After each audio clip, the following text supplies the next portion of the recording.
एउटा कुरा होइन यो बडो गम्भीर विषय छ बोल्दाखेरि फेरि सोच्न थाले किन सोच्न थाले भने बोलौँ किन बोलौँ म तपाईहरुलाई भन्न चाहन्छु जुन दिन 23 गते घटना भयो शान्तिपूर्ण प्रदर्शनमा गोली चल्यो ल ठीक छ मान्यौ 24 गते बानेश्वरको फुटेजहरु निकालियोस् ब्ल्याक टी शर्टहरु कसले लगाएको थियो र त्यो ब्ल्याक टी शर्टमा कालो रङको टी शर्टमा के लेखिएको थियो त्यो कुरा सार्वजनिक गर्ने आँट कसको छ अब यो बोलिरहँदा त्यो ब्ल्याक टी शर्ट लगाउने वालाहरु मलाई टार्गेट गरिसक्यो अब टार्गेटमा परिसके नो डाउट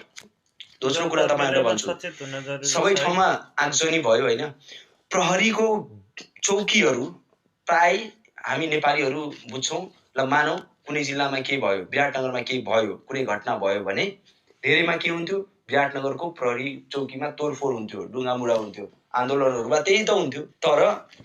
24 गते कहाँबाट सबभन्दा शक्तिशाली कहाँ छ देशको मेरुदण्ड सुरक्षा निकाय त्यसलाई टार्गेट गरियो